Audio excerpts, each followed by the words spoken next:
This webinar provides an introduction to the EnerGuide rating system quality assurance procedures. Topics discussed will relate to learning objectives for the Energy Advisor exam, the Service Organization Manager exam, and the Quality Assurance Specialist exam. While this presentation focuses on new requirements, please note that the quality assurance procedures also contain information to help clarify existing quality assurance requirements. Therefore, it is expected that the Quality Assurance Procedures document be reviewed in its entirety. There are 4 EnerGuide rating system exams used to assess exam candidate skills, knowledge, and abilities for specific roles in the delivery of the rating system. 3 of the exams are based specifically on the content found in the EnerGuide rating system standard and accompanying procedural documents. These 3 exams are the Energy Advisor exam, Service Organization Manager exam, and Quality Assurance Specialist exam. The 4th exam is the Foundation Level exam, which is an additional qualification requirement for Energy Advisors and Quality Assurance Specialists under the EnerGuide rating system version 15. The Foundation Level exam is not based on content from any specific document published by Natural Resources Canada. Instead, this exam draws from industry best practice and a wide range of sources. To learn about test center locations and to register for the exams, please visit this webpage. For each of the 4 exams, there is a separate document called an Examination Competency Profile, which lists the specific learning objectives that are tested on that exam. To assist exam candidates, the learning objectives for the Energy Advisor exam, Service Organization Manager exam, and Quality Assurance Specialist exam are linked to specific sections in the EnerGuide rating system standard and accompanying procedural documents. The Examination Competency Profile for the Foundation Level exam contains only the specific learning objectives. Candidates are responsible for ensuring that they have the required knowledge to pass this exam, which may be acquired through self-study and building science courses. Exam candidates should thoroughly review the relevant competency profile prior to taking the exam to assess whether they have the necessary skills, knowledge, and abilities to pass the exam. For complete information on the EnerGuide rating system version 15 qualification exams and to access the competency profiles for each of the exams, please visit www.nrcan.gc.ca/homes.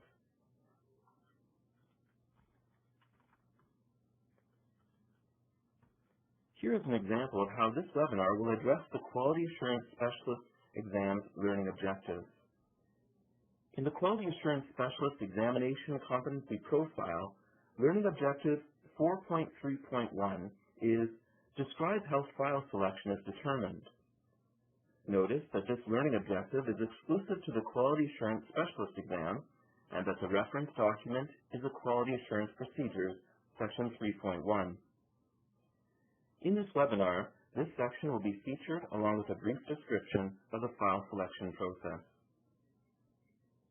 We will now proceed to the Quality Assurance Procedures document. Notice in terms and definitions that the role of the Quality Assurance Specialist has been more clearly defined. Also, this individual must pass 3 exams: the Foundation Level exam, Energy Advisor exam, and Quality Assurance exam. Throughout the document in this webinar, key quality assurance personnel will be referred to as follows. The Quality Assurance Administrator will be referred to as the Administrator. The Quality Assurance Auditor will be referred to as the Auditor, and the Quality Assurance Specialist will be referred to as the Specialist. Section 1.2, Overview, indicates that the EnerGuide rating system services that are primarily subject to the quality assurance requirements contained within this document are the basic service and the renovation upgrade service. The purpose of quality assurance has remained unchanged as stated here. National quality assurance is performed to ensure the integrity, transparency, and accountability of work produced under Natural Resources Canada's EnerGuide rating system. The quality assurance process validates overall performance, effectiveness, and compliance with procedures and guidelines. Quality assurance ensures that quality-related issues and problems are identified and resolved. It protects the interests of Canadian homeowners, builders, and stakeholders who rely on the accuracy of the information generated under the EnerGuide rating system. As described in Section 2, Quality Assurance Audit Levels, quality assurance audit levels have been reconfigured and new audit levels have been developed. Consequently, the scope of auditing has been widened in order to provide a comprehensive review of submitted files and on-site performance. Natural Resources Canada requires that service organizations undertake internal quality assurance audits at the prescribed levels and frequencies indicated in this document. The prescribed audit levels and frequencies constitute the minimum requirements. Additional internal quality assurance audits may be performed at levels and frequencies deemed necessary by the service organization. The assessment of service organization performance will be ongoing, and there are enhanced accountability mechanisms in place that will address noncompliance. The frequency and scheduling of audits has become more structured, as well as the documentation and reporting of follow-up actions undertaken in order to maintain the service organization's license agreement with Natural Resources Canada. As seen in Section 2.1, a Level 1 audit consists of the use of a satisfaction questionnaire. Service organizations are responsible for conducting telephone interviews with homeowners within 60 days of an evaluation. Questionnaire development is the responsibility of each service organization, and the questionnaire may be tailored to various partner needs. However, Section 2.1.2 indicates questions that must be included when the basic service or renovation upgrade service has been performed. The frequency and schedule for Level 1 audits is stated in Section 2.1.3. 2 files, or 5% of the total house files, whichever is greater, completed each month for each energy advisor as selected by the specialist. Files must be audited within 60 days after the evaluation. A Level 2 audit consists of documentation assessment, which may be performed by the specialist or an auditor. The purpose of the documentation assessment is to verify that all the required documentation is organized, complete, and readily available. The Level 2 audit assesses the documentation only for completeness, not for the accuracy of the data provided. Section 2.2.2, Documentation Requirements, lists the documentation that is to be assessed. Section 2.2.3 describes the frequency and schedule for Level 2 audits based on the seniority of the energy advisor. It also mentions reporting responsibilities. As explained in Section 2.3, a Level 3 audit consists of file assessment and modeling verification performed by the specialist or auditor on files that have been subject to a Level 2 audit. For this reason, the documentation requirements are identical to those of a Level 2 audit. In Section 2.3.2, the procedure is indicated. The specialist or auditor models the house in HOT 2000 using only the data indicated in the Energy Advisor's data collection form, supplementary notes, photos and sketches, or house plans. The specialist or auditor cannot make assumptions about data. Therefore, data used for remodeling must be explicitly indicated in the Energy Advisor's data collection form or clearly indicated in other documentation, such as photos or supplementary notes. In situations where data is conflicting, the deficiency must be documented as an error. The frequency and schedule and reporting requirements described in Section 2.3.3 are also identical to those for Level 2 audit. As per Section 2.4, a Level 4 audit is an on-site evaluation where an experienced energy advisor or the specialist accompanies the energy advisor subject to the audit. An experienced advisor is one who has performed at least 100 evaluations. The Level 4 audit provides opportunity for training and mentoring of an energy advisor. Note the instructions in paragraph 3. The audit process requires an experienced energy advisor to mentor an energy advisor during a complete EnerGuide rating system on-site evaluation. Both energy advisors are to collect on-site information and model the files independently. Only one blower door test should be performed and the information used in each evaluation. Once both files have been modeled, the experienced energy advisor or specialist will compare the files for consistency in data collection and modeling techniques. Following this process, the mentor will share their observations and recommendations with the energy advisor orally and in writing. Findings are also forwarded to Natural Resources Canada. Section 2.4.2 indicates the frequency and schedule and reporting requirements for Level 4 audits. Notice that there is no prescribed schedule. Rather, Level 4 audits are performed at the request of Natural Resources Canada or as deemed necessary by the service organization specialist. The final audit level is 5. This is an on-site evaluation performed by the auditor on a house that was already evaluated by an energy advisor. The goal is to collect on-site data to determine if the energy advisor performed the evaluation according to the procedures. Reporting requirements are indicated here too.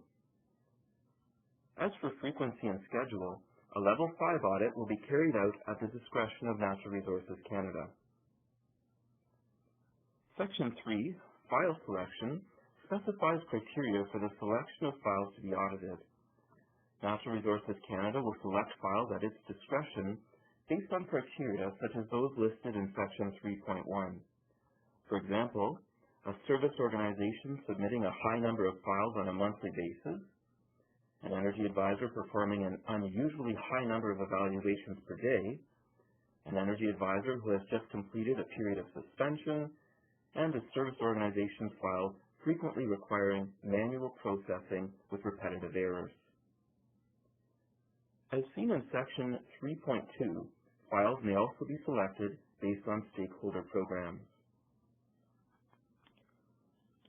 Section 4 lists the quality assurance roles and responsibilities for each party involved in quality assurance activities. Along with the content in the preceding bullets, Natural Resources Canada is to act as a liaison between the auditor and service organization as necessary and determine if additional follow-up actions are required and, depending on the action, either implement these or ensure that they are implemented by the service organization. Section 4.1.1 indicates follow-up actions that Natural Resources Canada may require, such as retraining of the audited party, on-site mentoring, and additional quality assurance. As seen in the note, more attention is now directed at actions taken by the specialist in addressing underperformance and chronic errors. As for Section 4.1.2, non-compliant parties may be suspended, deregistered, or delicensed. Section 4.2 is roles and responsibilities of a service organization. Much of this section specifically addresses the activity of the quality assurance specialist. To operate, a service organization must have a designated specialist who is responsible for overseeing and coordinating quality assurance.